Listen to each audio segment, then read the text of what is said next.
1, 2, 3, blast off!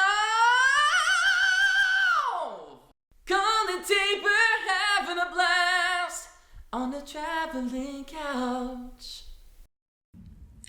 All right. Excuse me. Welcome. This is the Yet to Be Named podcast recorded by Tabor and Cole, where we're going to be talking about movies, movie tastes, movie critiques, going to be talking about movie trends, going to be talking about movie going, movie making, and just generally having a good time. Probably going to be called Tabor and Cole, Cole and Tabor, something about movies. Yeah, I think Cole and Tabor is probably, and then we'll just title it weirdly. Sweet. Cole and Tabor. What movie did you watch this weekend? it's definitely What? It's definitely not going to be called Cole and Tabor. Fuck. Oh, That's what you just said. No. No, for sure not that. That's a different show, and that's it was like not an interjection, one. but yeah, it's someone's idea. Someone's idea from the crowd. Ooh, okay. Sorry for that derailment. So you said, what did you say? What did you ask? No. So like we would like, what did you watch this weekend? Anything? Yeah, I watched Evil Dead Rise. Okay, so then the episode would be named Tabor and Cole, Cole and Tabor. Rise from the dead, rising from the evil dead, or something. Or something. Yeah, the or something Perfect. is important.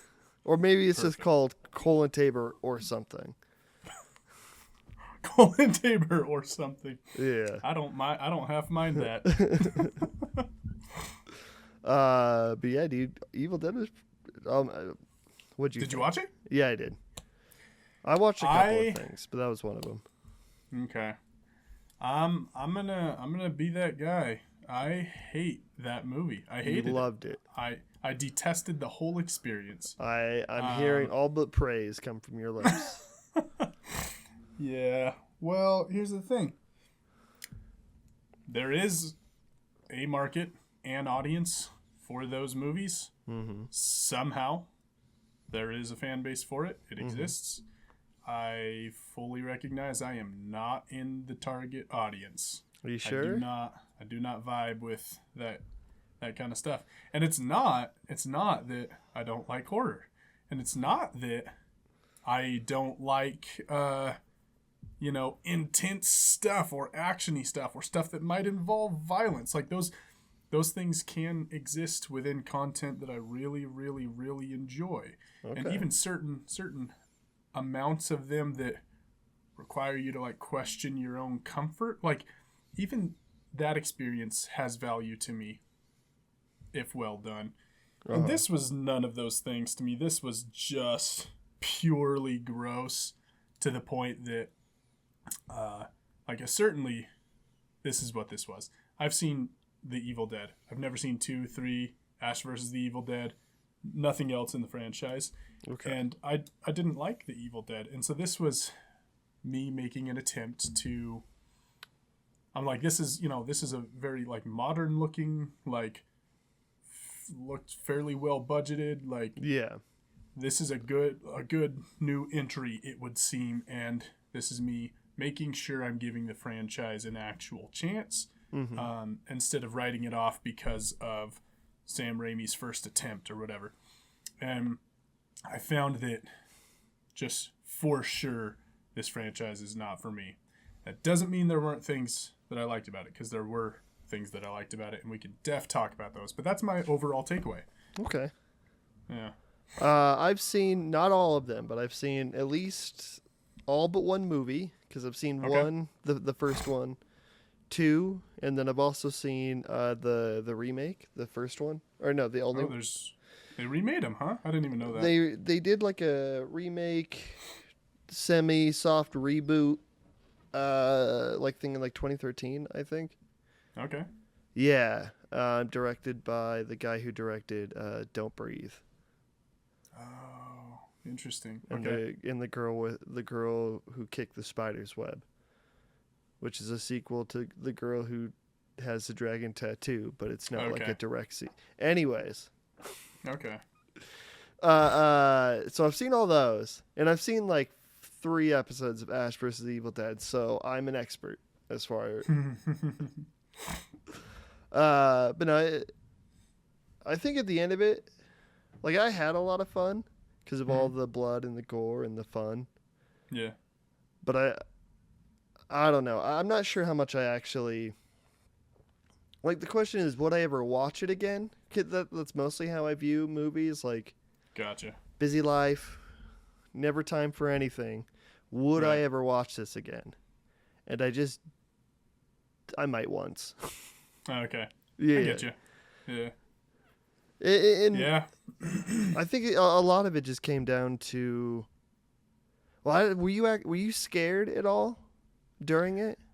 I had like actually scared, no, but I did to my enjoyment. I did have moments with like the rumbly, bassy sound design and the real whippy camera movements and some of that more fun like creation of moment. Like I had moments of feeling a little unnerved here and there, and I really enjoyed that. I think especially in the beginning, before it got on like a constant roll. For sure. When you're just anticipating like where's like what's gonna happen, or like I don't know, always calling the person who reads the book dumb. Yeah, right. And I guess that they don't read it, Yeah. but I don't know. It's just crazy that you ever get to that point.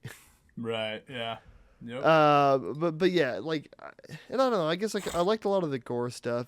It was just this, like by the end, I guess I was just glad it was over. Okay. Uh-huh. Yeah. So that's interesting because so like, and I think we already knew this about each other, but like that kind of visual aesthetic, like use of gore in creative ways and things like that, like that is more your wheelhouse than it is Yeah. mine. Like I don't particularly love that kind of stuff. There can be like moments of it that like I get, you know? But both of us had like, actually I was gonna say we both had kind of similar reactions to the movie overall, but that's not true. I think my reaction was like I didn't like it, and you were like could have been better. Does that sound right? I wouldn't even. I don't know. I'm feeling weird right now because I'm remembering back on Letterbox, which I use on occasion, Sweet. mostly cool just one. to keep track of what I'm watching. Yeah. And I think what did I do? Oh, I did 3.5. So yeah. I think it was no. Okay, I'm not going crazy. I thought it was a little better than average. Because I don't Okay. think it's not bad in it. Because the other thing is when I think about like enjoyment of a movie, it's not always in like the binary aspect of was I in it the whole time or was I not? Sometimes Right. sometimes you can just be really bored by something, but For sure. there are so many other things that are worth praise, like the way a movie can look or like the acting. You know, even if the pace isn't correct, like there's still stuff that So I think while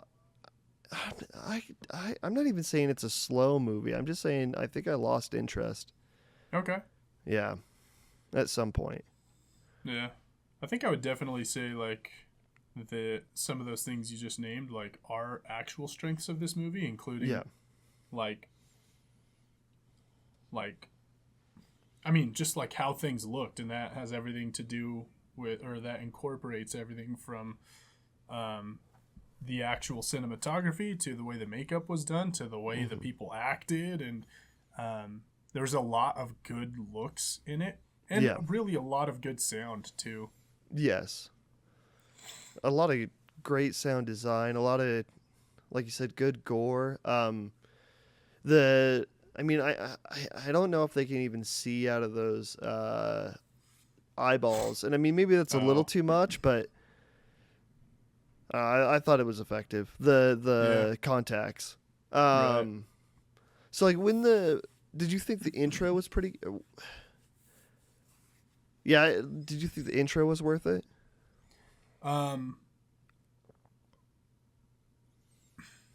Story-wise, it bothered me that the intro meant nothing because it was only there to tie it to the outro.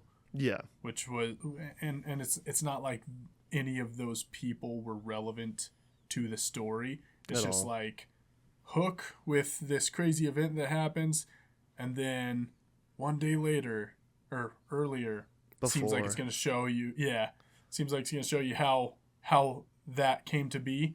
Yeah. And really, it doesn't. It shows you someone else's story entirely, and then it goes, "Oh, by the way, she was her neighbor, so that's why it didn't happen to her." It's like, but I don't care about these people, so why does it matter what happened to them? The Yeah. story was with these people. Yeah, like Kind of it's- bothered me story-wise, but They just introduce you to 3 unlikable characters, and then Yep. they force you to, I don't know, just like watch them die for no reason. But yeah, I think it was purely that thing. And I when I'm writing, I do write cold opens. mm-hmm. So I think it was purely just like for the cold open, which Yeah. obviously. And I dig that, like coming in strong with like, I think the placement of that scene and the intensity of that scene and everything really opened the movie up wide, Yeah. and I think it was a good idea. I would have preferred if those people were actually connected to the story. Yeah, or had any real connection to the story. Yeah. Because I'm thinking of one like that we saw earlier this year with like Scream 6. Oh, Where- no, I haven't watched it Where because I'm a dum-dum. how are you Go a for it. dum-dum? Because I don't keep up on stuff like I should. Oh, it seems like you watch every other movie that comes out, just not this one.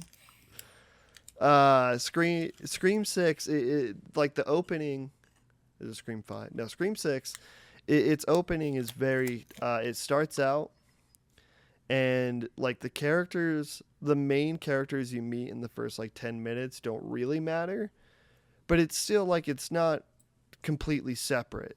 Like, I don't know. Okay. It feels like it's Okay. less tacked on than something like this. Well, that Right and on. Scream has always had the cold opens, so they have Yeah, those yeah. like tropes that they play inside in the front of them. Mm-hmm. So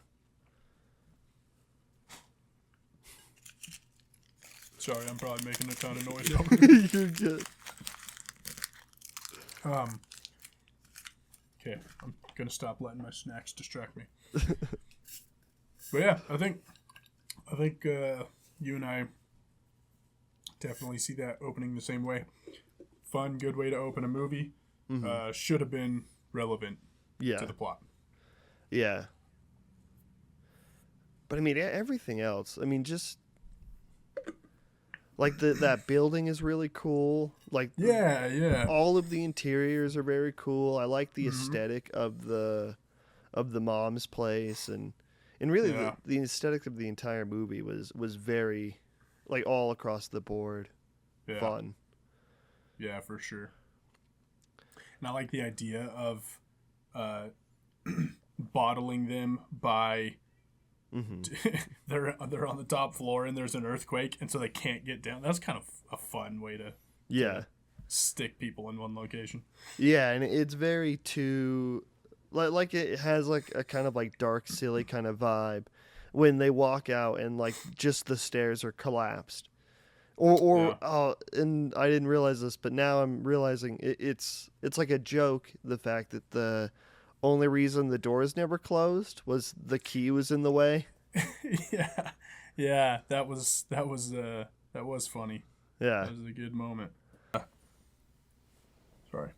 you're good. Being a person who's not like actually familiar with Evil Dead lore beyond what I partially remember from the first movie, I don't know what the wider lore is, but I like the insinuated lore that you see in this movie with this book that's just seemingly ancient and just that it hints at a whole history, like a I don't know if I would say worldwide, but like a whole deep history of this entity or this group of entities or whatever, and humans' dealings with it. I find that interesting because that's anything that you feel like you could like write stories into, like you as the viewer, someone who's like suspending your disbelief, anything you feel like you could crawl into and like add to the canon because they've, how do I say this? We've left it open. Yeah, when they create a more or less open-ended but very I'm going to reword this. Okay.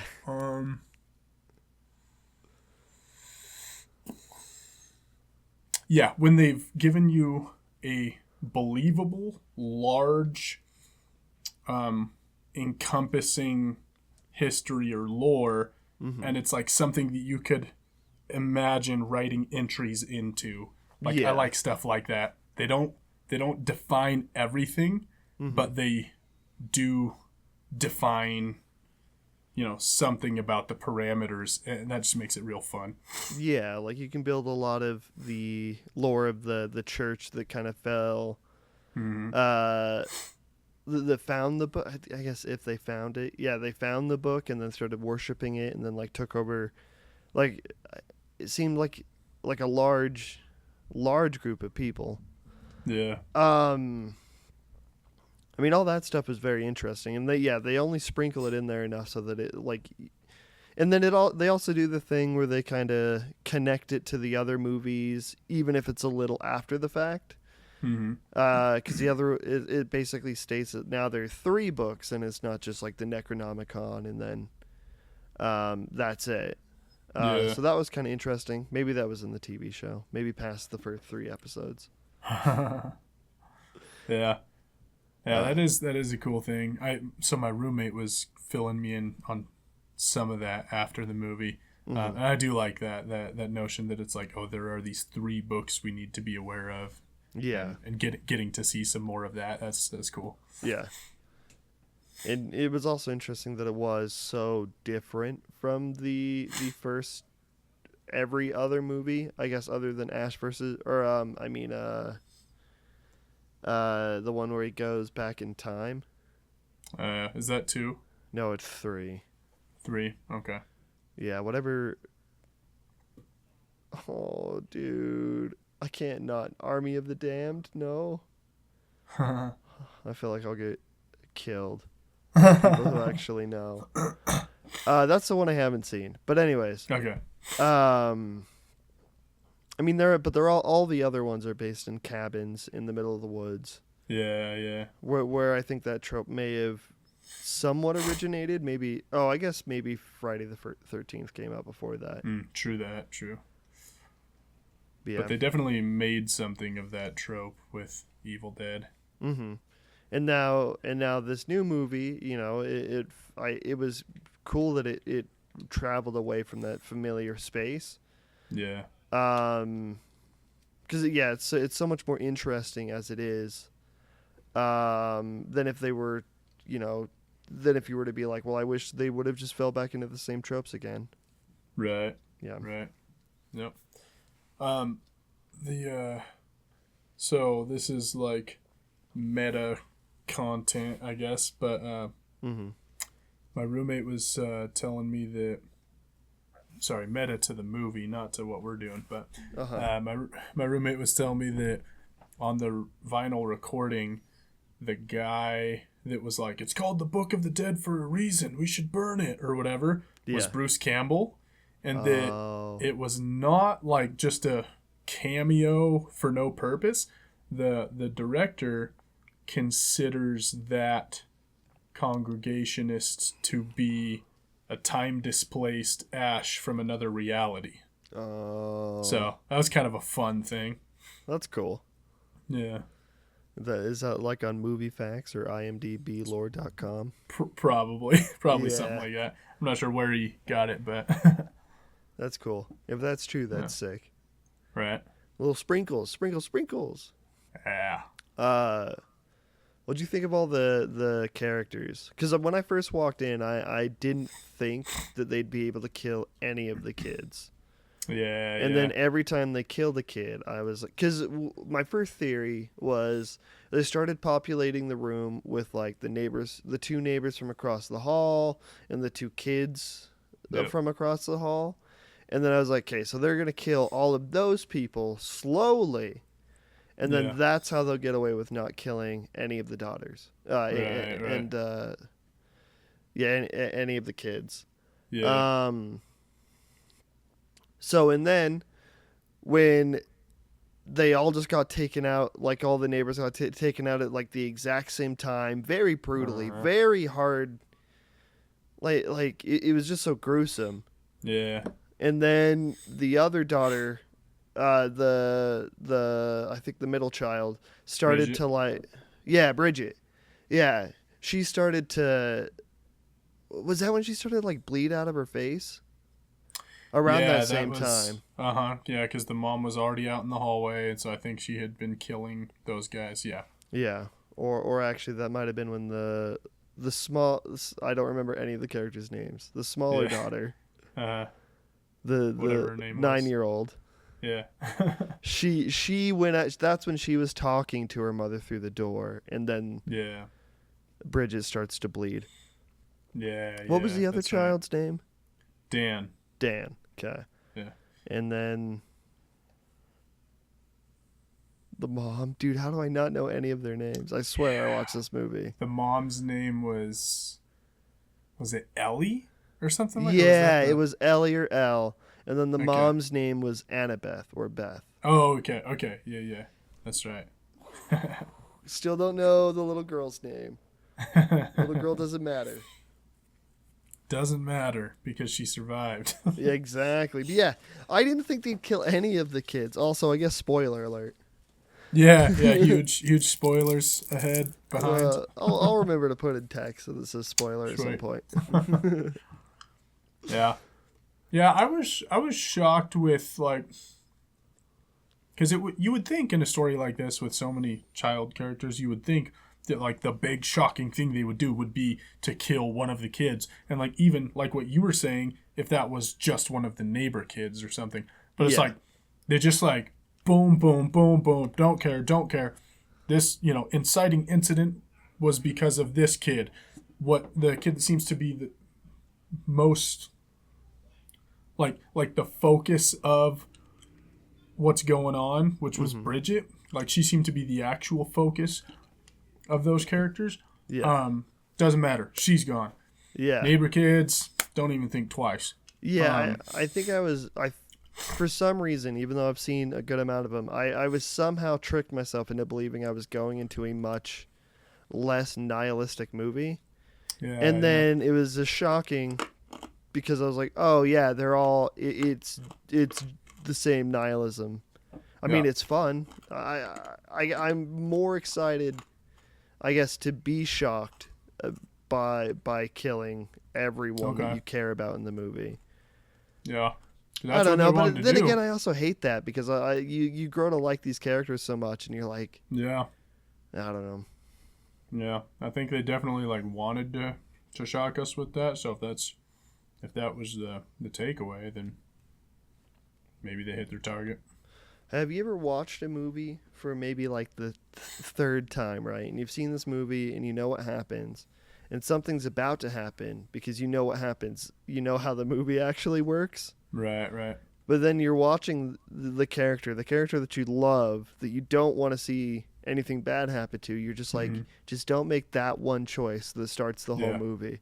Right. And do you ever convince yourself that maybe this time they won't? They won't do it. Yeah. I think at the very least, I almost never stop holding out hope. Yeah. Just like, man, what you got to do is, And not that I'm yelling at the TV screen. I think it comes in my brain. But I think I Yeah, had a yeah. moment like that where during Evil Dead, the whole time I was like, what if they just don't do the whole book thing this time? Like Yeah. somehow it stops. Yeah. Throw it back down into the vault. Yeah, the movie's a Cool. lot more boring than. Yeah. Easy peasy. Oh. Yeah. Yeah. So I fall for that. Yep. But I guess what else? What more is there to say about Evil Dead Rise other than? And this is nitpicky. The title is. Like, I don't know. It just doesn't. Like, I feel like there should be more. Like, there Have should we be talked Rises. about- Oh, I think it is Rises. No, it's just Evil Dead Rise. See, Are you you're gonna look kidding it up. me? I am gonna look it up. And It is. I Gonna be believe Evil you Dead. at about a 60% right now. Okay, yeah. So Let's get to 100. Let's get to 100. Let's get to 100. Evil Dead Rise. You're right. That's Yeah. a terrible title. I've been calling it Evil Dead Rises this whole time. See, dude, Evil Dead. Rise. Yeah, I just And I don't get know. it because it's like the dead is like a collective plural. The dead. Mm-hmm. So the Evil Dead Rise, but it's like, Also, I don't like the use of rises in titles. You and I may have talked about this before, but there was just an epidemic of that like 15 years ago. And it was just everything that came out was the something rises. Oh, Yeah. we made this movie. Now the sequel is da-da-da-2, something rises. And then it's just like, if that title was ever clever, it stopped being clever from the second time someone used it onward.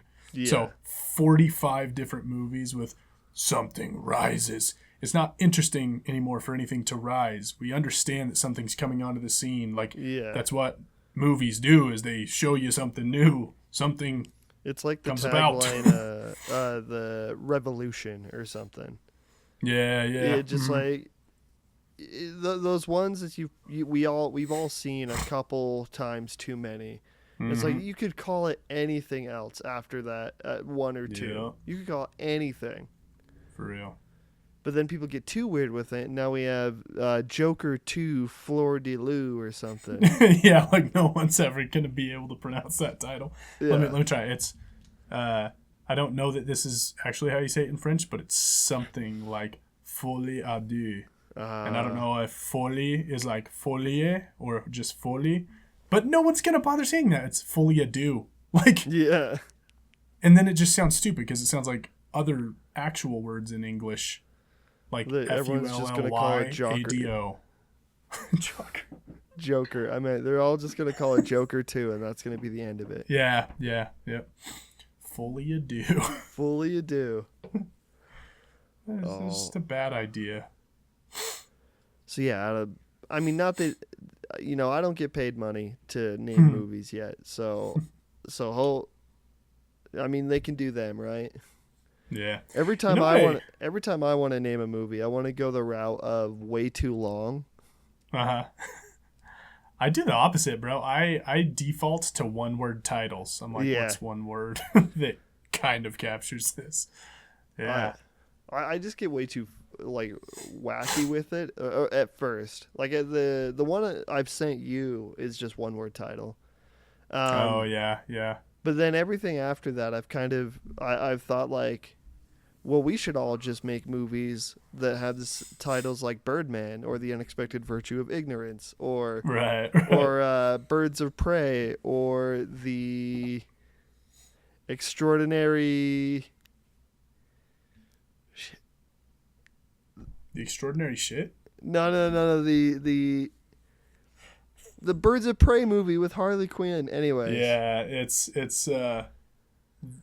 Birds of Prey, I don't know, something about like the fabulous true story of the emancipation of It's like Birds of Prey, the emancipation of one Harley Quinn or something. Yeah, I think there's like 2 extra words in there somewhere, Yeah. but something like that.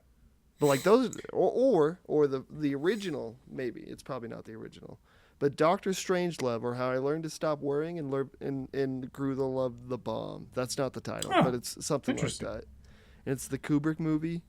Yeah. So I just get way too like early 2000s pop punk with my titles. Interesting. Huh. Yeah, I think I enjoy titles that are a little offbeat when they're like part of a series. So like most series have like a system for naming their entries. It's this, and then it's this 2, and then it's this 3, or it's this chapter 2, chapter 3, part 2, part 3. Yeah, like a Harry Potter Prisoner of Azkaban.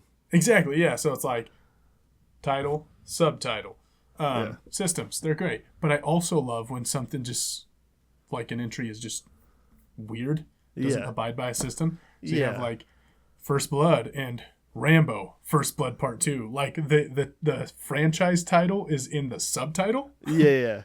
Like, I love that. It's you like got John Wick. Mad Max and then the Road Warrior. Yeah. Because like they didn't call it Mad Max at that time, and then everything after that was Mad Max Thunderdome. Max. Right. Oh no. The first movie is the Road Warrior. Second movie. Yes. Yeah. Kind of like Star Wars: A New Hope was just Star Wars, except it's like the other way around. It's like Road Warrior. Yeah. The third John Wick, like the John Wick movies do have a system. It's John Wick Chapter 2, Chapter 4, but then it's like Chapter 3, Parabellum. Like it gets its own subtitle, and the subtitle is also weird. It's like part of a phrase. Yeah. I don't know. It's fun. Or the funnest one, the greatest example is Fast and the Furious, Fast and the Furious 2, Fast and the Furious Tokyo Drift, and then it's like Fast and Furious. Fast and Furious. There we go. And then it's like Fast 5. Fast 6. I don't remember it after that. Too Fast, Too Furious. I can name all of them if you would like. Okay, here we go. Okay. It's The Fast and the Furious, Too Fast, Too Furious, The Fast and the Furious Tokyo Drift, Fast and Furious, Fast 5. Oh, hold on. Fast and Furious 6. without the thes.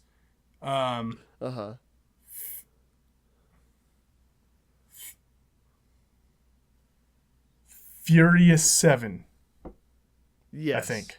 Yeah. Fate of the Furious with an 8. In the Fate, yep. Yep, and then I think it's Fast 9, and then is it Fast 9? Fast X, yeah. That's crazy. I still need to see 9 before. I still need to see X all comes of them out. except 1 or 2. Okay. I've seen 1, 3, and 5. Okay, and quite honestly, those are probably the 3 best in the series. Okay. Like one's the only one that's actually a decent movie. So 3 is, yeah, you're doing good. You're batting 100 average. or batting 1,000. Yeah. 3 is like, it's super corny, but it's like fun because of like the change of environment. Mm-hmm. And Fast 5 is like, they already went like international with Fast and Furious, but Fast 5 is just like bigger and more. So Fast 5 was really the entry into what Fast and the Furious currently is. Yeah. And it was fun. Yeah. Do you have a fond memory of all those movies still? I do, yeah. So I went and saw Fast 5 with the first girl I ever kissed.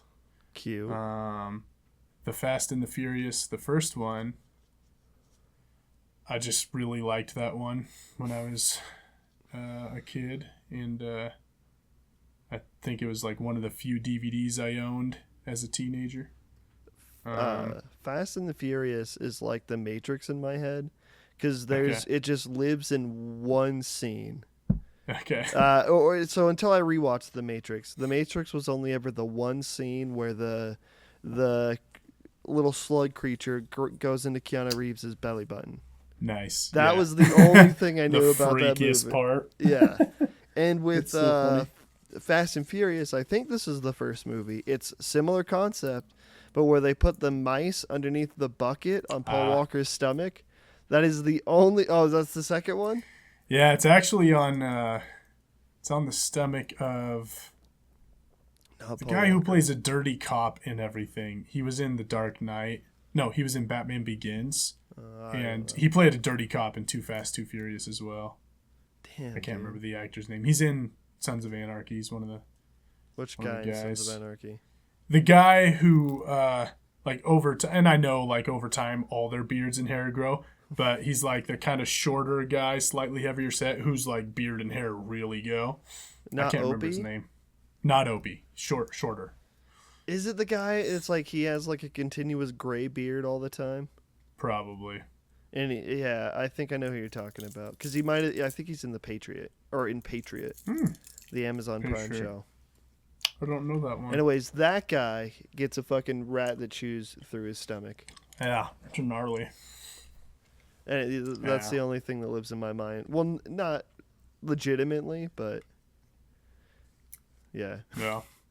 Yeah. That's a good moment. What about? Okay, did you see Beau is Afraid? I haven't yet. Oh, It's on my list. we'll save it. Yeah. We'll save it. Did you see it? I did, but I mean, it also gives Okay. me an excuse to go see it again. Sure, yeah. It's I just don't know if the movie is smarter than I am or if it's telling me everything I need to know and I'm trying to make it deeper than it is. Gotcha. Okay. Cuz I can't tell if it's yelling at me. Like if it's like this is what I'm about, just understand it. And I'm sitting there like, well, what's in the background of every scene? Kind of how like Yeah. every one of his other movies are. Right. So Um, so I take it you've seen his other movies then. Yeah, Hereditary, Midsommar. Okay. How would you say this one compares in the following fields? Tone and content being, like disturbing content or like violence or just like messed up stuff. Tone, it's not as completely and utterly dreary as the other two are. Okay. And not to say that what you receive is levity. I Okay. just don't know if it's holding your head underwater. Gotcha. And then with gruesomeness, it's just as gruesome. I mean, Ugh, maybe this guy. it's not as like heart pumping as I would say watching that guy jump off that cliff in Midsommar is. Like I think that is that or like spoilers for Hereditary, I guess. The little girl getting her head fucking hit off. Like there's not anything like that or I'm Okay. desensitized. But to me there is nothing like that. Okay. That's good because those that gives me more incentive to see. I'm going to see the movie either way, Yeah. but It's those also- moments I truly disliked. It's also more like when there's a lot of like in the beginning of the movie, there's a guy that is naked stabbing people, and Ugh. yes, it's creepy and it's unsettling, but it's played off more like a joke rather than and that's kind of like a theme. It's like everything is kind of it is less serious. Okay. It's still a Interesting. lot. It's still a lot. It's just less serious. Yeah. Okay. And Interesting. Joaquin Phoenix is great. I mean, I imagine. I kind of want to rewatch Hereditary now because it really is like for me. It really is like that one moment. Like it just like feels unforgivable to me. Like I have like a really hard time with that. But outside of that moment, so much about that movie gives me what I want from a scary movie, just making me actually feel unnerved. I don't remember the last time I felt the skin crawliness I felt when in that movie the mom is like completely silently crawling on the walls in the background behind the main character. It's just like great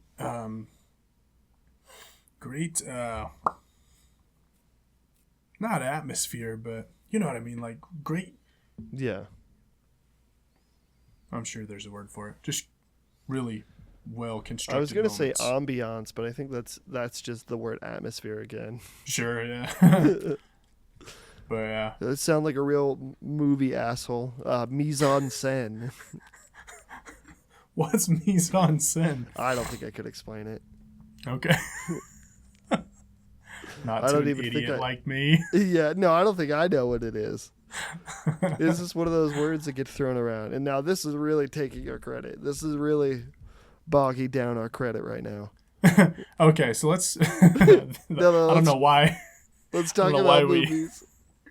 Be Be more eloquent. More eloquent.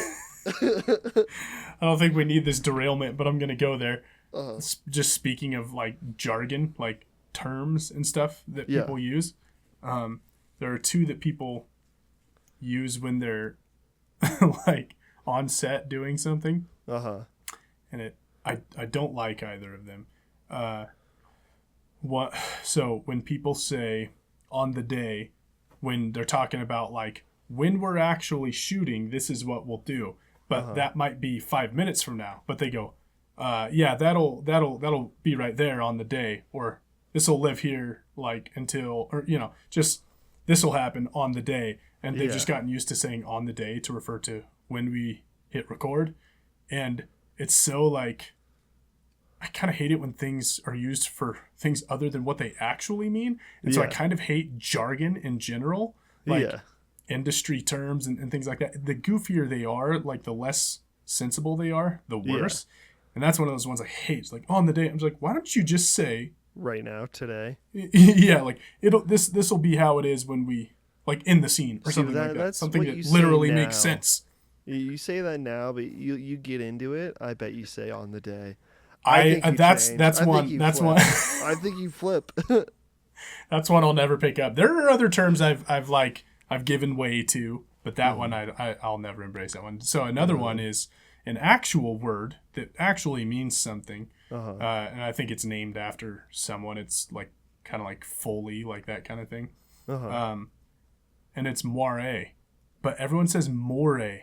So it describes when like you have like a very tightly grouped pattern on fabric or something, and so the camera makes it look funny or puts weird lines in it because of the tiny pattern. It's just not representing it perfectly, and anyway, people refer to it as moire, like a moray eel, but the word is moira, like a French word, so it's moire.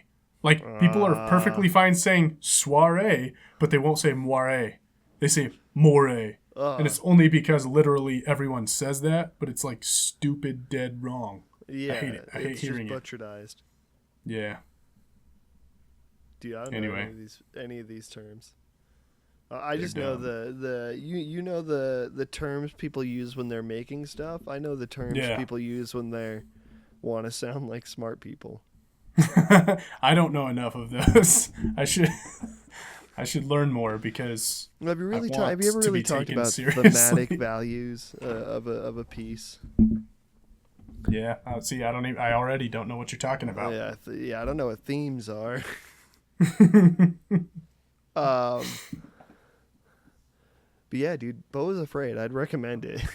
Okay. At least once. I'll do it. Yeah, I'll do it. And then I'll watch it twice. And then the only part, it's just one of those way too long, and you feel every second of it sometimes. Huh. Okay. Like there were a couple of times when I thought, oh, this could be the end. And then it wasn't. And then you're just stuck in it for another 20 minutes. That's the worst. Yeah, I don't know. It's not like I was regretting the next part that I saw. I think I was just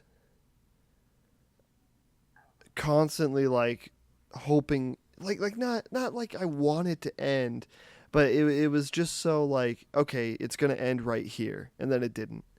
And then I enjoyed the next like couple of minutes or like 10, 20, 30 minutes. And then it gets to another part and you're like, okay, is this the end? And then it goes on for another 10. and then it finally ends. But then you're like, does something happen at the end of the credits? And now you have to stay for every movie under the sun because even indie movies are making after credit scenes now. So literally, it's a habit now that at the end of a movie, I go straight to Google and I go da movie post credit scene, and I just look for something saying yes or no in the results. Like you got to check. And then you just sit down or you leave. I tried to do the thing where I would just wait for the house lights to turn on, because that was correct for a while. Yeah. But now the house lights just turn on at the end of the first credits, and then on the secondary credits, no matter if there's a scene after it or not, they'll stay on. Yeah. They get a little brighter, brighter at the end. I think it's probably because they realize people caught on to that. When there's nothing to wait and see, they let you know by turning on the lights, and people figured that out. And now they're just like now there's no rules. Now it's anarchy. Yeah. You remember when you heard you remember when that was like a fun little secret when it didn't originate with superhero movies or anything like that, but those have used them a ton. But you'd go to the movies and maybe you accidentally stayed after talking with your friends, or maybe you didn't. Maybe you went straight home, but then you hear from your friends at school. It's like, dude, in the credits, there was another scene. You're like, what? And then you go watch it again. That was fun. It was fun when it was a secret. And now it's just at the end of every movie. It's just I don't need to know that Yoshi's egg kind of shakes. I know. Dude, give me something of substance at least. Yeah. At least with a Marvel one, or one of the old Marvel ones. The new Marvel ones are hit and miss, but one of the old Marvel ones, when it's Iron Man or Nick Fury pops down and they say, "You want to be in?" and then you're like, "Oh, Avengers one day." But now every time it happens, it's some dude you've never heard of that you're gonna have to read deep lore into the comics, or you have to look up an article that says who they are anyways. Yep. And then you're like, okay, so now I know who Adam Warlock is, but that's not gonna live in my that's not gonna live in my brain for 5 years. It'd be better to just get the character of Adam Warlock in the movie. Mm-hmm. Yep. Yeah, teach me about him in the movie. Don't make me want to look him up. And then sometimes they can't get the same actors back. They did with freaking... That's what... So Thanos was an after credits thing, and they had some... I forget his name. Was it a different guy? Yeah, something Poitier or something like that. And the Thanos design that they put onto that guy, I liked so much better than what they ended up doing with Josh Brolin. Josh Brolin's performance was great, but his Thanos looked like crap, I thought. Not into Josh Brolin. You don't like Big Purple Brolin, is what I'm hearing. I don't like Big Purple Brolin. I like every other version of Brolin I've ever seen, though. Guy is a true talent. Do I know a bad movie with Brolin in it? Not off the top of my head. You know what's one of the best ones, man? You and I have talked about Sicario before, I think, but it's been years. Yeah. But that character, Matt Graver, whatever, his CIA agent character, that is the character that, in my mind, that Josh Brolin was born to play. When I think of Josh Brolin just absolutely nailing it, I think of Matt Graves. Yeah. I think of Llewellyn from No Country. No Country. It's another really good role for him. I think that's probably one of... I don't know. That's in top 5 movies, maybe top 10. Nice. Probably top 5. Cool. It's a good one. It's always hard to pick a top 5. For sure. Dude, speaking of top movies, though, you remember the first movie conversation you and I ever had? I did. What? No. So it was Christine. No. But that was one of the first ones we ever saw together. Yeah. Oh my gosh, yeah, that's a disturbing story. Christine, it's a crazy movie. Yeah. First movie conversation. Pick it back up. Yeah. It was okay. So context for anyone listening. Tabor and I worked together years ago at a call center for, I don't know, is it uncouth to name it? Anyway, Tabor and I worked together years ago at a call center for a credit card company. Yeah, sorry. That's the one. Oh, I didn't say it. No, yeah. I just mean that's the way to do it. Yeah. Let's cut each other off. I just meant that we both landed on like the right way to say it. Yeah. Yeah. So, so Tabor and I worked together at a call center for a credit card company years and years ago, and I think we interviewed on the same day. We had our like secondary interview, which was like the group interview, was how they did it. Or maybe it was. Was it one-on-one then group, or was it the opposite? I thought we did. Did I ever do a one-on-one interview? I think I did like a call interview, and then the next time we came in, it was in person. That sounds right.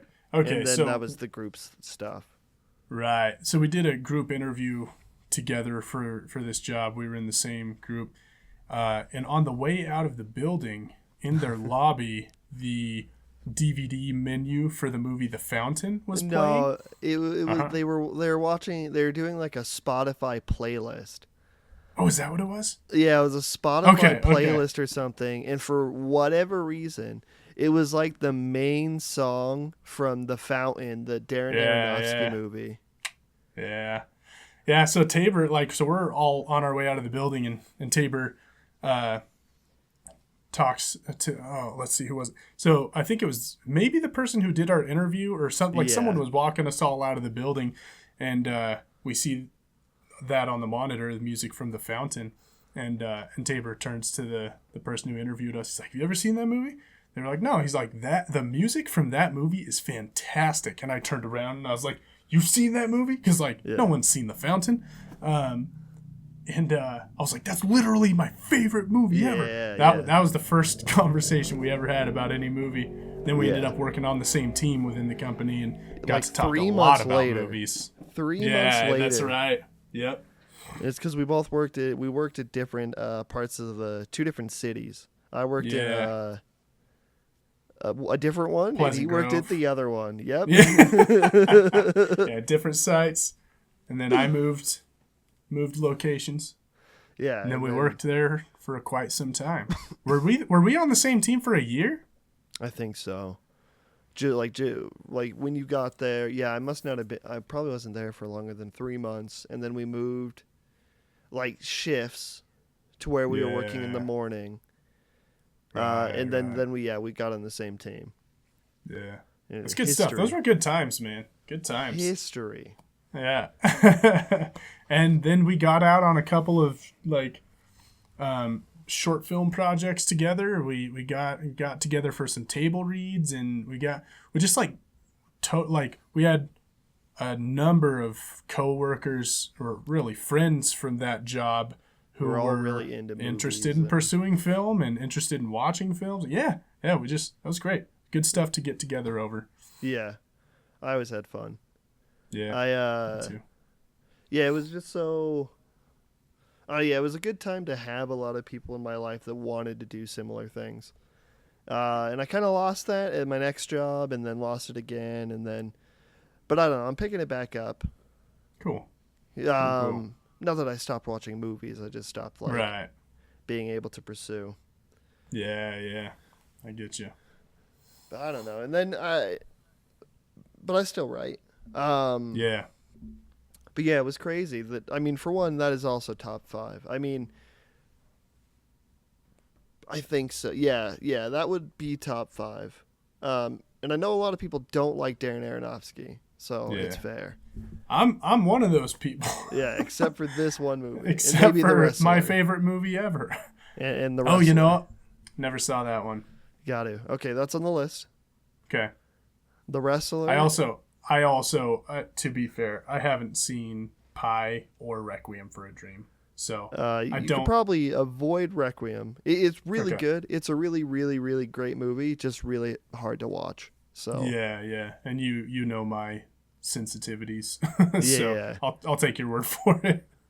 it's got a lot of Yeah. drugs, a lot of drug use. Yeah. Um, what else? I Oh, think Black Swan. Oh, yeah, I haven't seen that either. Did you and I watch Mother together, or did we just talk We about it? did. We did We watch watched it Mother together. together. Didn't like that one. After that day that we filmed This Is Why We Do Things or something. That day we filmed the video at Zach's apartment. No, Okay. and then after that we met up at the Okay. theater. Okay. Yeah. Did I ever send you the edit of that I ended up being able to do? I don't remember seeing it, but I can't swear to it. You may have. I'll Send send it to me. That'd be great. That'd be great. It's really bad, but Sweet. it's fun. I love it. Yeah. Yeah.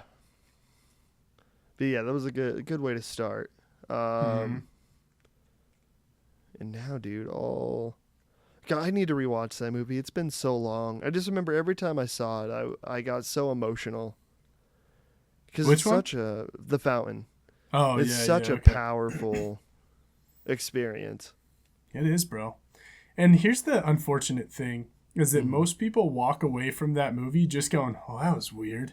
And it's like, I'm like, then sure, yeah, it was weird, but like if that's all you took away from it, like you were not watching the movie, you weren't paying attention. Yeah. So a couple of different times I tried to like show it to some friends, like, let's watch this movie tonight. But you get more than two people together and people talk through the movie and things like that. And I was like, no, guys, we have to pay attention to this. You're not gonna get it. You're not gonna like enjoy it or derive anything from it.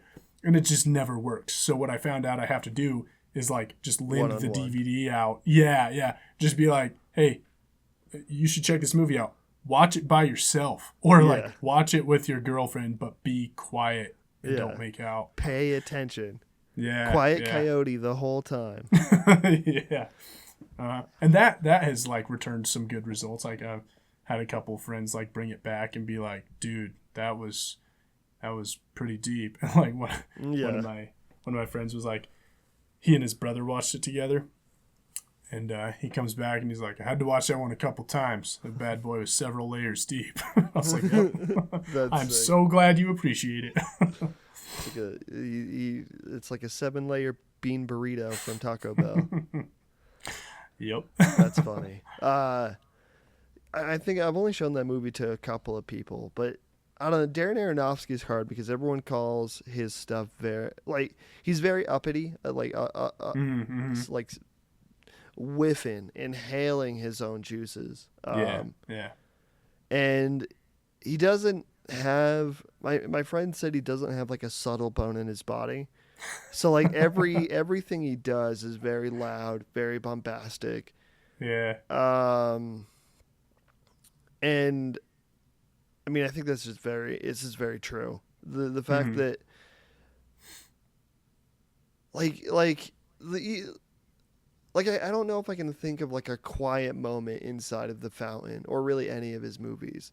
It's all just like constantly moving, constant pacing, and I guess Mother is probably the biggest example of that, is where it's just like there's no breathing. You don't get 1 second to breathe. For sure. And The Fountain is also very like that. Like the only small moments I can think of is when he's like in the lab. But then as soon as you get out of the lab and you're like going back to the 1800s and he's like he's fighting all those soldiers, and then like that goes immediately into like the future, and then the planet tree thing flying up into the sky. Yeah. I don't know. So he's just a lot, but I think he is. The Fountain, by the end of it, I think I just let my like emotion gates go, and I just like felt it, and I think it connect with the message a lot of just like, you know, death isn't the start. It's it's like the beginning of, or like the middle of a journey of all this energy that we have inside of us, and it just moves on to the next thing. Yeah. Like whatever you believe, it's like still we're feeding back into the earth, and Right. and that's kind of the beauty that I take from that movie. For sure. Yeah. No, I definitely agree. And I think in the case of the fountain, I kind of liked that about it, that it had,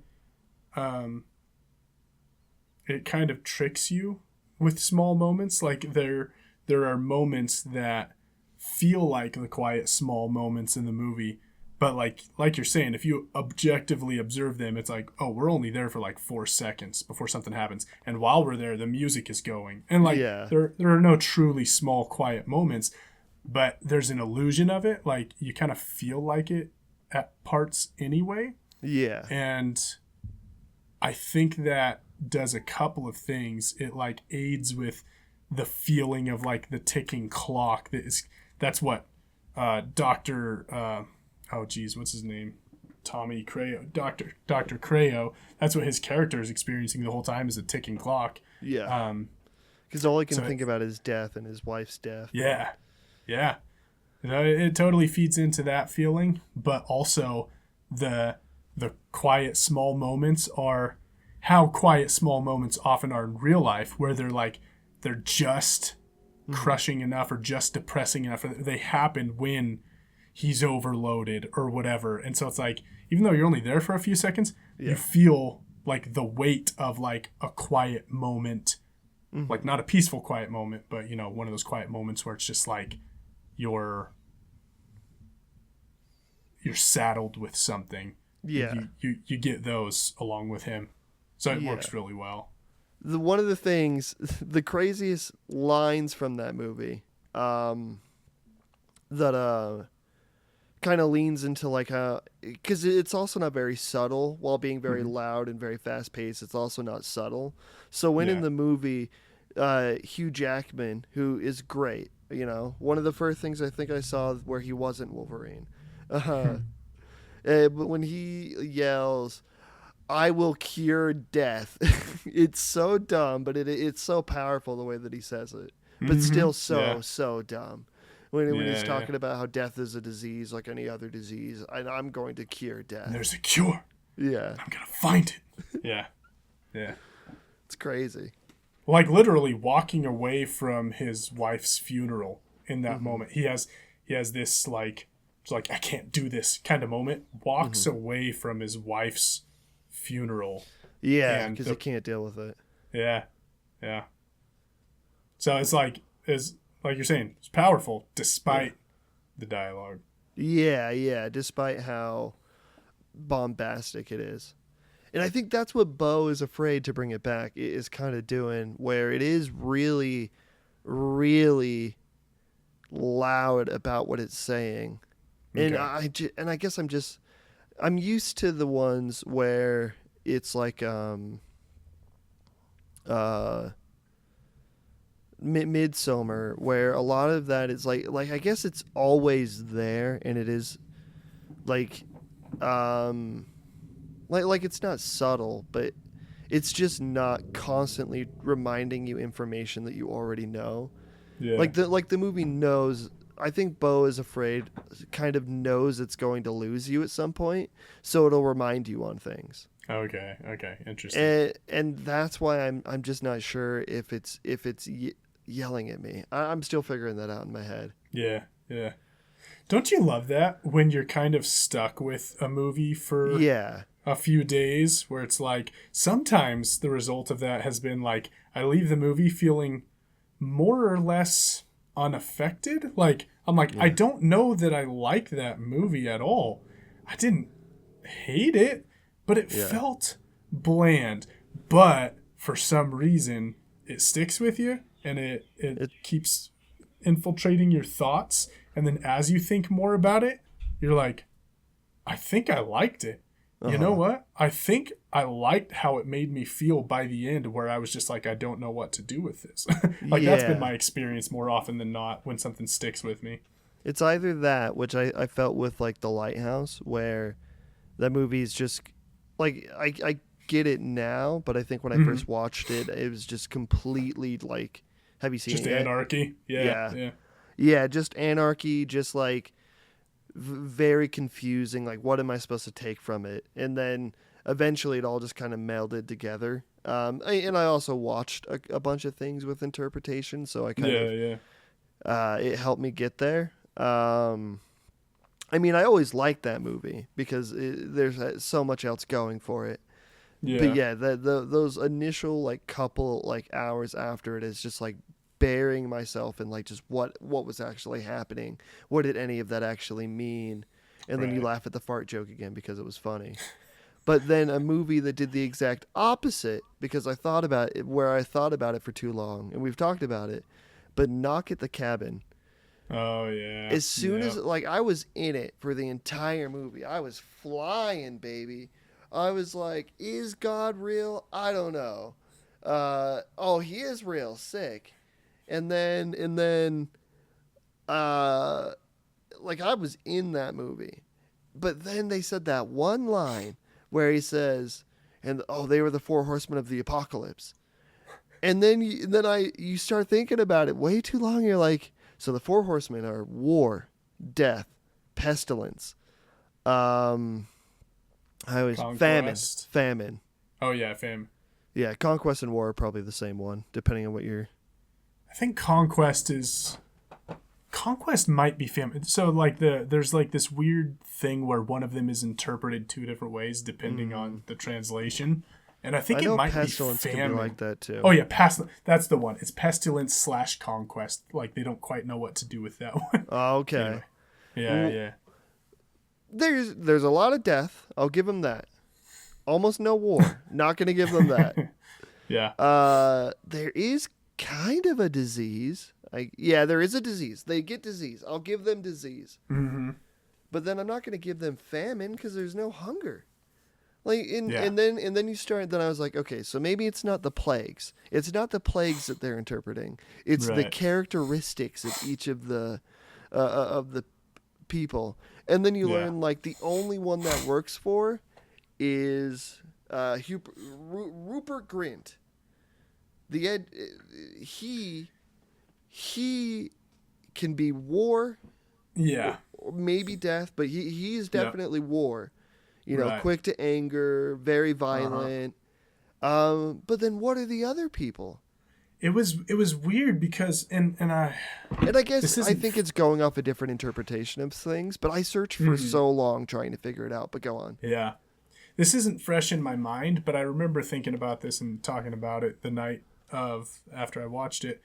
And there was something weird where it's almost like what he did was the figures themselves are like the foil of what those horsemen represent. So it's like for example, the lady, the girl who like loves to bake or loves to cook or whatever it was. She worked in a restaurant or something like that. It was like, she's like the foil of famine. She provides. And so she like staves off famine or whatever. And it's like, and I think with Dave Bautista, it was something similar where it's like, he educates children or something about education him. Children, pestilence. It was well, no, because the nurse was pestilence. Yeah. So it's like she heals instead, and so there were like these foils, but then it was like, but then Rupert Grint is just an angry jackass. Like, we're like 3 for 4. Like, what was that? What you were going for, or was it not? And those 3 were just accidental. Like, and to your point, that's exactly what's wrong with this movie. Is it doesn't actually believe in anything. It doesn't write anything out for you to believe or it doesn't interpret anything. So it doesn't know. I'm going to give it benefit of the doubt. I did find one thing that was like the 5 horsemen of a good relationship or something, or a bad relationship. That was the closest thing, because everything it talked about was being caring. And every single one of those characters, besides one of them, was caring. And it's like, but even that, it's like Rupert Grint, we don't know if he had changed or if he had started changing. Yeah. Like he seemed like he was becoming a better person, even though he clearly didn't want people to know his real name. Yeah. So, I mean, I don't know. It's just so much. And I think you're right that the movie just doesn't actually know what it's saying. Yeah.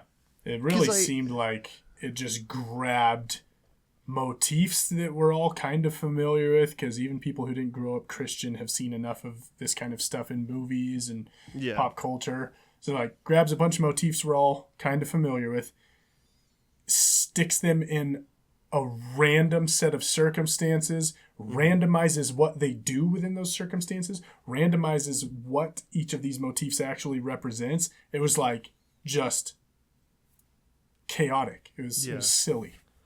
So the crazy thing about it is the book, and I only read the Wikipedia, but I read the Wikipedia summary of the book.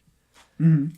And the book is very anti-religious, or not, maybe not Okay. anti, but it's more on the side of that if this actually happened, like what the fuck, like why, Wow. why would this be happening? God's bad, God's evil, that kind of stuff, or not even that God's evil, but it's like if God is forcing us to do this, then what's the point? Then it's not a God that I want to believe in. Right. And this movie is very sanitizing of that message, where it's like it is God. So the spoilers for the book of Knock at the Cabin, which is called something else. Okay. In the book, the little girl dies. And then the couple who in the book it's still a gay couple. They decide that and then the nurse helps them escape. Okay. And Batista's character was the one that killed the little girl. Okay, so we're there. So the couple decides that if God is real and he is doing this, we don't want to believe in him anyways or choose anyways, because it doesn't matter at the end of the point. Everything that they loved was taken away from them. Mm-hmm.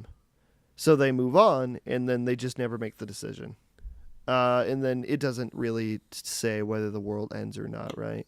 Okay. It just kind of ends. So in that, explaining that with my Wikipedia-filled knowledge, and then thinking of the movie, that's like not the same ending. Not that it has to be. I'm not saying it has to be, but I'm saying with the current ending as it is, I don't know what I'm supposed to take from it, if anything at all. like what is the movie saying? Right. Is God good? Is God bad? Is he indifferent? Should you? Shouldn't you? Like, there are no indications.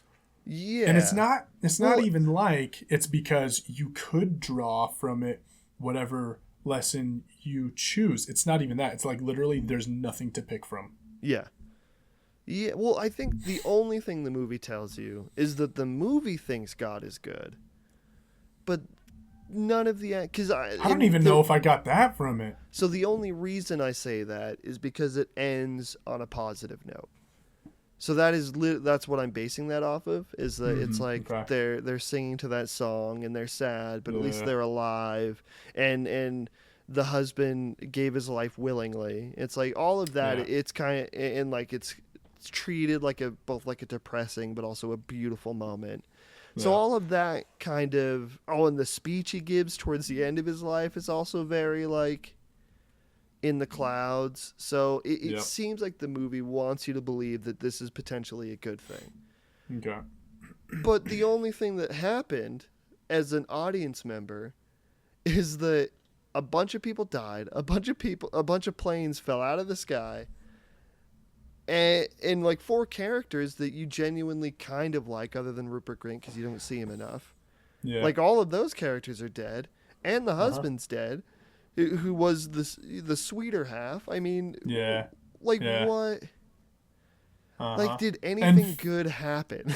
Right, for seemingly no reason, because this in this world, in this story, it's a world where God, for some random reason, it's like devil went down to Georgia, right? Like he just randomly pits the end of the world against some random unsuspecting people, and it's like, what are you going to do? You going to sacrifice someone? Because if you don't, the world ends. But if you do, the world doesn't end for no good reason. There's nothing learned or gained from the experience of the sacrifice. Like, it was all just so silly. So I will say I'm not surprised I'm surprised, but it makes sense now that I know that it was a book first, because M. Night is awful with adaptations. He cannot adapt other people's work. Okay. After Earth, Will Smith's original story idea. Obviously, you have The Last Airbender. I think. Yeah. Oh, so that is that one based on something? It's a comic, I believe. That makes sense. I think even The Happening was like a short story or something like that. You used to defend The Happening so hard. Let's not. No. I never defended The Happening. Okay. Or okay, now you're making me question myself. We'd Did have I? to watch the video. It's all video. Oh yeah, we have. It's all on video. I think that my current view of The Happening is that it is one of his weaker films. It's not the crap show that people make it out to be, but and I think that the reveal was well worth it. Like, people really disliked the reveal. I liked that one, but the movie wasn't particularly good. Yeah, it's all one silly willy. But yeah, I don't know. I really wanted to like knock at the cabin, and if I had just not thought about it, I think I would have escaped just fine. But then I thought about it too hard. And I'm not like normally a guy that's into like nitpicks or like, you know, like how this small thing, like, oh, you said this one thing that if you think about it, they couldn't have been watching this movie in 1988 because that movie didn't come out until 1991. And then it's like that kind of stuff, like logical flaws don't upset me normally. I just think something about the fact that there is no point. No, it's just something about the fact that it, like, there's no connection at all, just unraveled my brain. Yeah. It's just, it's almost like he's promising you more than what he even attempts to deliver. Exactly. Yeah. So I don't know. Sorry, go for it. No, go for it. I do get a little nitpicky with like the kinds of things you were describing, where it's just like, it doesn't work. And I had one of those for a moment in Evil Dead Rise. Okay. But it sorted itself out. They actually addressed it. And it was that when the mom takes a tattoo gun and stabs what's her name in the cheek and starts carving into her. You just said her name. That's the Bridget, right? Bridget, thank you. Yeah. Yeah. Carves into her face. And then in the same scene, more or less, stabs a piece of glass through the aunt's hand. Yeah. And then like the one so like both of them were cut by her. It's not Annie Beth, it's Auntie Beth, I think. Yes, Auntie Beth. That's right. Oh, anyways, go on, sorry. Yeah, no, you're good. Yeah, so like the one starts turning and the other one doesn't. And it's like, wait, they were both like, blood was drawn. You know, like she cut both of them pretty bad. Yeah. If that's what transferred it. Like, I was like, how come the one's turning and the other one's not? Like, what? But then in the vinyl recording after that, as they keep playing through it, it's like, and the demon transfers, you know, between people without rhyme or reason, or like it takes people over without rhyme or reason. I was like, nice. Yeah. Because there was no rhyme or reason to why it was her and not her. But you called it out. I thought it was good. Bodily fluids. I've always thought it was bodily fluids. Well, but what was different, like, between those two? So the bodily fluids that happens to Bridget is she throws up that, like, is it like black goop? Or she throws up something onto Bridget. Does she? And then later, Bridget bleeds on Dan. I don't think the mom throws anything up onto Bridget. Yeah, she does. Yeah, the mom definitely does. She stabs her in the face, I think, and then throws up on her. I don't remember. I'm pretty sure. if that is the line, then I guess it does. Well, make I mean, sense, it could also just be but- no rhyme or reason. That works too. It doesn't really matter. Yeah. So if they don't cover it with like like what you're talking about, if for some reason that's not covered under that, then like they addressed it anyway. I think the no rhyme or reason makes more sense because I think because fluids are flowing everywhere in that. Sure. That is a fact. Yeah, it's like in zombie movies where blood will spray onto someone's face and you're like, so is he dead? Yeah, And then they're right. not. Yeah. You know what was a real good 28 Days movie Later. that? You know what, man? You're gonna hate me right now, but I've actually never Okay. seen that movie. Oh, okay. Well, Yeah. there's a part where Brendan Gleeson. I actually can't tell you. So go on. Okay. I'll watch that movie. I have really some want to. spoilers I won't give away. Cool. Yeah. I'll watch that. A movie called Carriers, I think. And Okay. who was it? Was it Chris Pine? No. It was Chris Hemsworth, Chris Evans, Christopher think it's Lee, Christoph Waltz. definitely not. I don't remember who it was, but Chris Kringle, some actor. Yes. Chris Columbus. Someone we all know and love was in that movie. One And of it the was many like Chris's. yeah, maybe. It handled the like that transmission thing, and it was like I don't know. I guess you could say it was during like the zombie movie craze, but definitely before its like pinnacle and crash. Before or after The Walking Dead, season 1.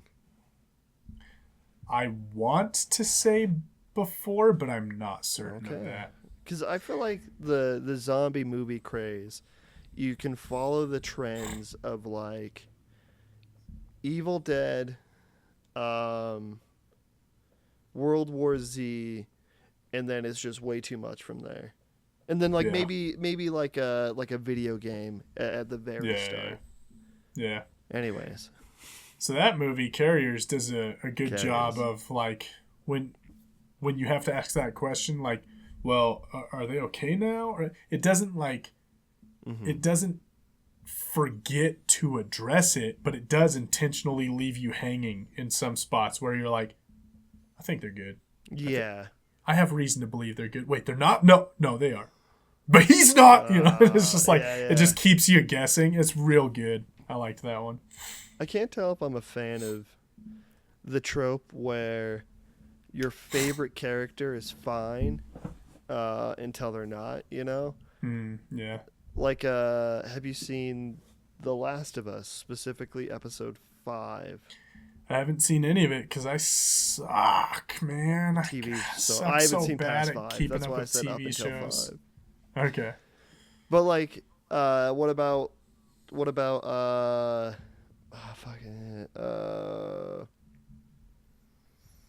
the train movies, the South Korean Train to movies. Busan. Yeah. I never Yes, saw it. So in a zombie movie, I'm just gonna try to explain it because I can't think of it. It's probably in one of the episodes of The Walking Dead. But like a character's fine, and they're fine, and they're fine, and then it's like, oh wait, you got bitten like 3 scenes yeah. ago, and you didn't tell Yeah. anybody. Yeah. And then it's like the wife or Yep. something, and you're like, okay, well now I get to cry, and I'm not a fan of it because it gets predictable. Same thing with gunfights in movies. It's the classic like sitting in the back of the car, look under my jacket, bleeding out of my abdomen. Yeah. Or now that they're like, come up with something subverting new. that trope, sitting in the back of the car, look down, you have someone else's blood, so you go, Yeah. ooh, Yeah. I made it away, and then homie in the front seat, he got shot. Yep. Hey, I got a question for you, unrelated to any of this. I'm ready. I'm gonna have to show this to both cameras, one for you and one for the recording. Okay. Can you see the shape on this wrapper? It looks like a sausage link, like a bunch of them. So all these red things, right? So I don't know what plant this is, but this is one of those Ukrainian candies from Roshan. I think it's from Roshan. Yeah. And it's like, I don't know. These little buds coming off of a leafy plant. They look like little sausage links. And I don't know what they are. And I don't recognize the taste really. But it tastes kind of good. Is it a thumbs up? What do vanilla bean plants look like? This might be vanilla. But it's a hard candy. I don't. Sorry, but here, I'm going to get real up close and personal with you, okay? Okay. It's a red hard candy. Gross. And I'm like, maybe it's the taste of vanilla, but it also sort of tastes tart, like a fruit. I have no idea. I don't know either. That sounds not I'm great. going to look this up. I'm going to look it up. You're going to look up vanilla bean. Yep. I thought vanilla tastes like ass, though, I thought. I think it's supposed to. I think it's supposed to be really bitter. Dude. Oh, yeah, this is definitely not what I'm eating. Vanilla bean does not look like this. Is there text on it? Look up There Google is. Translate. So Google Translate. So I did that. So these letters say "Karamelkina." And from Ukrainian, it just translates to caramel. And it's like, is there caramel? but in there? what's the plant? No. Oh, what the? Yeah, mystery. I mean, any of the Ukrainian viewers definitely watching this show right now. All of you homies in Ukraine. Yeah. Karamelkina. Tell me what that is. Well, tell me what that is. What the plant is. No, they're too I have busy. some homies in Ukraine. I should ask them. Oh, really? Or I should tell them. Yeah, I should tell them. Hey, go watch the video of my podcast and go to then an hour, 20 hour 2 minute 39 of hour 2 or of hour 3. Just tell me what it is. Leave a comment or like the video, please. Yeah, exactly. Subscribe while you're at it. All my Ukraine, our fellow humans, just stop what you're doing. I know you may be going through some difficult stuff right now, but please like and subscribe. But yeah, I don't think we'll ever understand. You just have to take that to work or to your friend's house. Yeah. Or take a picture of it. And I work with a guy from Ukraine. Oh, sick. So maybe I'll see if he's ever had it. That's what we're going to do. I'm going to send you a picture right now. Okay. I'll also send this to whoever I can think of. Oh, dude. So I have, okay, so get this, and this obviously doesn't need to be included because this is getting into totally unrelated stuff, but I have friends in different areas of Ukraine, both like displaced and undisplaced by the conflict. And so it's been like real like weird because obviously everyone has an opinion on what's going on and everyone has an opinion on whether or not the U.S. has any business being involved and all that stuff. But for me, it's literally just a matter of like, well, I care because of a few people, and like admittedly that might obscure or like that definitely keeps me from being objective, but I'm just like, I know this person and they're a great person and they literally had to flee their country because of an unprovoked attack, so it seems to be pretty obvious like who's in the wrong here and all that, but whatever. Yeah. I don't know. I think it's hard not to just go on the side of, worrying about people first and then everything else second. Yeah. Because, it's not like they did anything, as far as I'm aware, and as far as anyone's ever been able to prove. Right. An entire country didn't do one thing to one guy. I don't know. Yeah. Yeah. It's we just live in a crazy time, man. We really do. Yeah. Oh, and Tom Cruise is still making movies about how Russians are bad. He just won't say that. Yeah, we won't name them, but these people that are The building enemy. a facility, The enemy. enemy. Did you ever That is watch the funny. movie The Death of Stalin? No, I haven't. It's so good. Is it? Yeah, it's really funny and really dark, but it's so good. Nice. Steve Buscemi's amazing. Oh, he's in it? Okay, Yeah. cool. Because it's a bunch of American actors all playing like Russian characters from around when Stalin died. Sweet. But none of them are putting on accents, and none of them are speaking Russian. They're all just speaking normal American, like political acting, Nice. and you would think it'd take you out of it, but it's so funny. It's so good. That's awesome. Death of Stalin. I'm gonna ask a weird question, and if it is weird, I'll qualify it afterward. If it's not weird, you know what I'm talking about. Does anyone play Johnny Cash in the movie? No, Okay, so I learned this from a podcast. not that I know of. Well, okay, from Mike Rowe's. I think it was The Way I Heard It by Mike Rowe. Okay. Anyway, if it wasn't that, I heard it from probably Somewhere. a podcast. Yep. When Stalin died, when the radio transmission that was relaying that message, like the coded Russian radio transmission that was relaying the message of Stalin's death, when that message was intercepted and decoded and reported to the Allies, the Allied armsman that intercepted and decoded the transmission was Johnny Cash. Like, he announced to the world, basically, that Stalin was dead.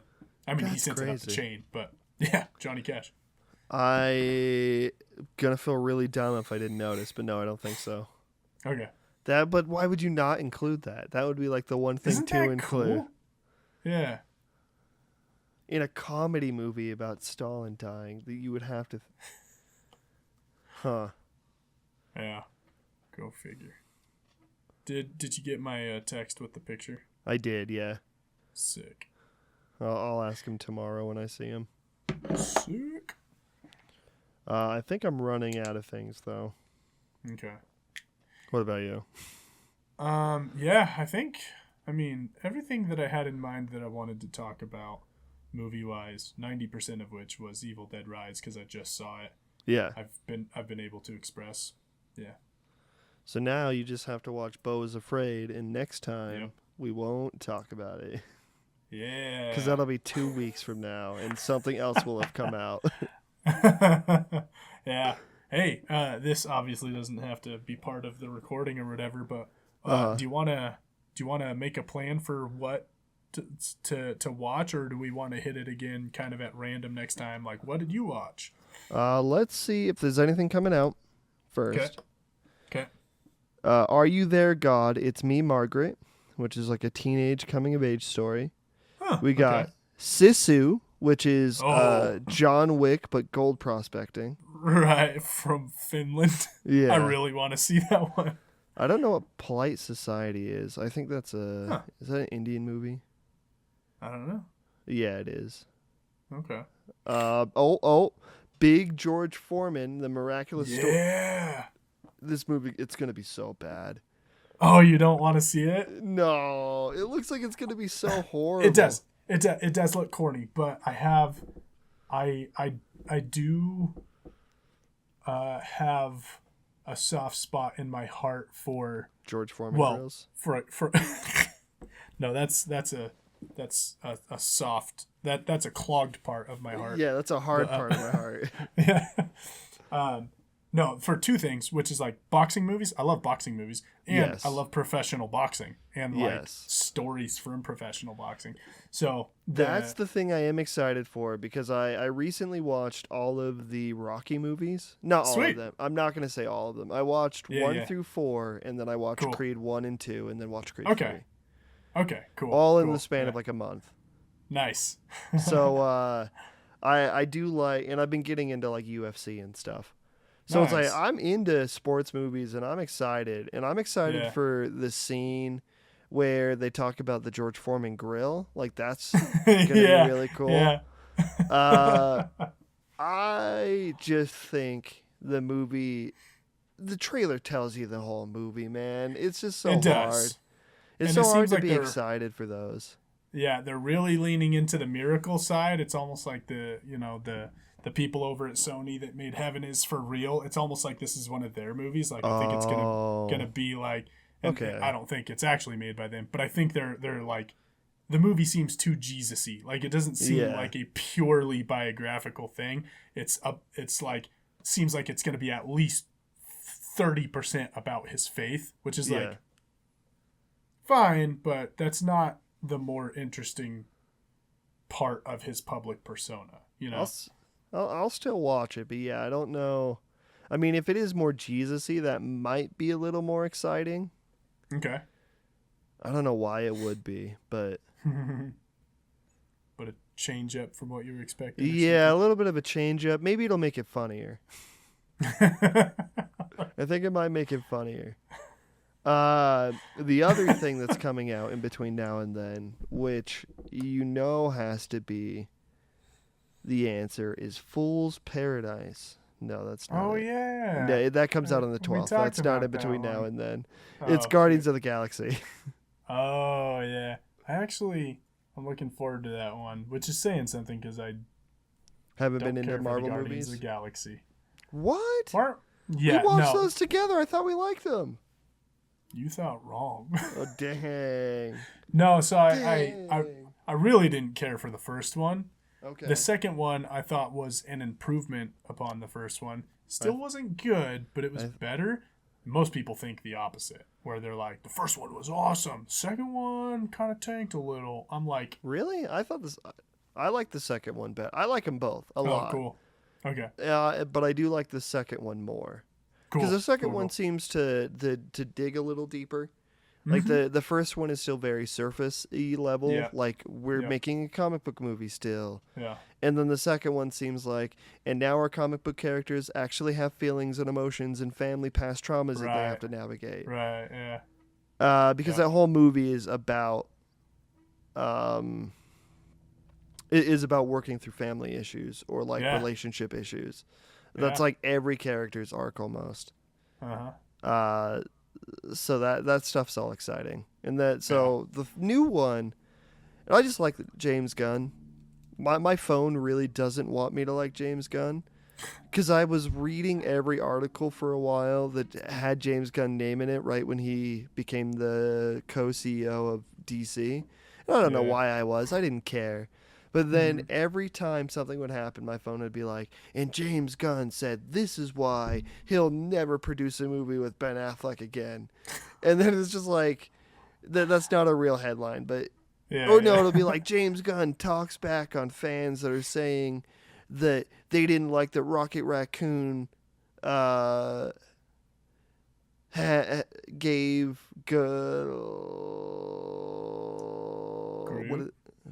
the blue lady. Oh, Nebula the arm. Like that, and then James Gunn response was like, it's my movie and it's canon now, bitch. Something like that. And I was like, I don't care. I don't know why everybody hates James Gunn and Taika Waititi all of a sudden, but is that a thing? Is there people like... really didn't like Thor, the new one. That's right. Oh my gosh. Okay. I did not think that movie was that bad. I just thought it was. I loved it. Yeah, I loved it. For the most, I love the visual design of like the black and white planet, like all that. Yeah.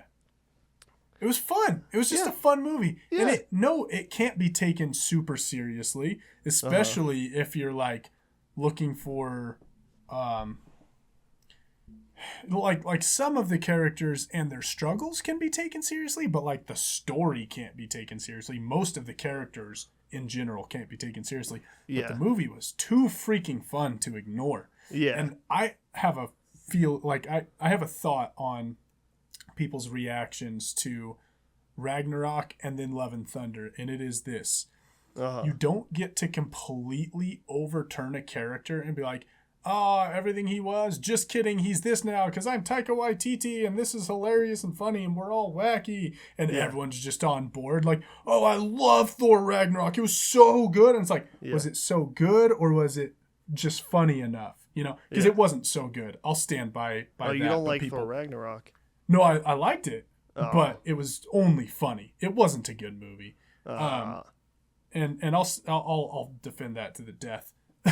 But like everyone, you know, just ate it up. Like, oh, it was so good. It's my favorite Marvel movie. And I'm like, okay, that's fine. Wasn't a good movie, but fine. You think it is.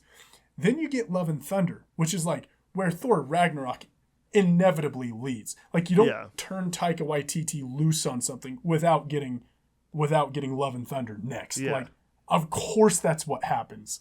So people pretending like you can have Thor Ragnarok and not have Love and Thunder, like, oh, it was just too wacky. It's like, hold on, it was barely more wacky than Ragnarok, and it was actually like way funnier. Like, yes, Ragnarok was funny, but this one was way more enjoyable since we're just talking about cotton candy surface level movie antics. Since both of them have to be evaluated on those grounds, Love and Thunder was the better of those two. Yeah, I mean, I didn't think it was that bad. I thought it was good. And I don't know why people aren't like I like Taika Waititi. I like his sense of humor. Yeah. It sometimes it's a little too lol random, but I don't know, man. There's no way you can watch Jojo Rabbit and think that dude can make a bad... You could write off that dude's entire career because he made Love and Thunder. It's like, come on, man. Like, yeah. There's value in his work for sure. And like I never read those articles on or like the comments or anything on why people didn't like it, because it just every time I tried to engage with it, it just seemed like people are just hating to hate. Yeah. That like, seems about right. Same with the James Gunn stuff. It's like why does everything anybody in the comic book industry says have to be nitpicked and I personally was a James Gunn non-believer because like I never saw whatever that worm movie was, but like my contact points were Guardians of the Galaxy 1 and 2, and I was like, oh, okay, dude can't make a superhero movie for crap, and that was like all. And then you watched the Suicide Squad, and you realized, actually, like I watched the Suicide Squad, and I was like, that was freaking fun, man, and it was more well thought out than Thor: Love and Thunder, so it wasn't just that it was fun. Yeah. But it was pretty good, you know? And it was superheroes in all of their wackiness and flashy colors and it was stuff straight from the page, but like they actually leaned into it and worked with it instead of trying to excuse it and stuff like that. And it was good. I loved the Suicide Squad. So then I was like, maybe my perspective on James Gunn is warped. I didn't like Guardians of the Galaxy, but maybe that doesn't mean I don't like him. Yeah. Did you ever watch Super, his other movie? Oh, he did Super? Yeah, with Rainn Wilson. Bro, this is so funny because this came out when I was a teenager, and I was working on, me and a couple of my friends, we were working on a story that we wanted to shoot a just ridiculous, stupid, funny little short film out of, and it was called Super was the project name. Oh, he jacked your shit. Yeah, and like to give you an idea of just like how stupid it was, one of the super villain was named Sexy Ninja. Okay. So it was just dumb, you know. And anyway, and it was like that movie came out like while we were working on that. We never ended up actually making it because you start 1,000 things and you finish none of them, but yeah, I was like, dang it, now Super like exists and I'll never be able to use that name. Yeah, well, you definitely can. That looked funny though. Yeah. It's pretty good. No,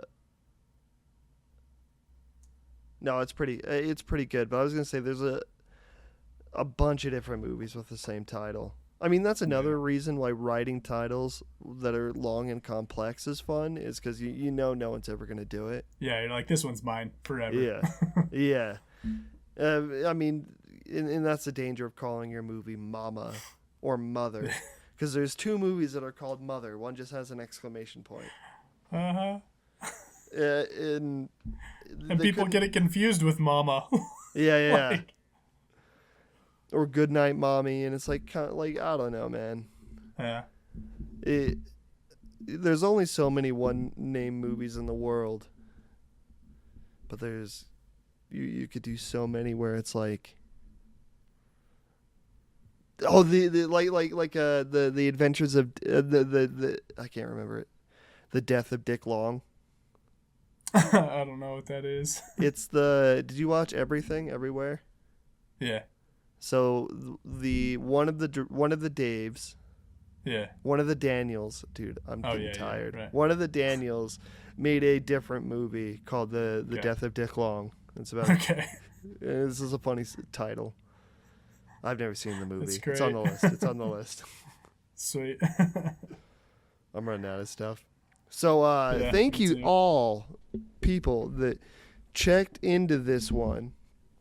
This has been Cole and Tabor. And if you like, comment, subscribe, and turn notifications on, if any one of you does that, I will send you this bag of Ukrainian candy in the mail. First person if to there's any do of it, it though. left. First person past what we already have, which I think we have like 5. So first person past what we already have gets candy. I will send you this bag of candy that I stole from my roommate. If you do those things, but you also probably have to let us know that you did those things. Yeah, but also don't count the bag now, because the bag will definitely be filled. Might with be the significantly lighter. No, dude, FTC. But anyway, thank you for watching. Join us next time when we probably talk about Guardians of the Galaxy. Oh, I didn't even get to talk about how I watched the movie Hunger and it blew ass.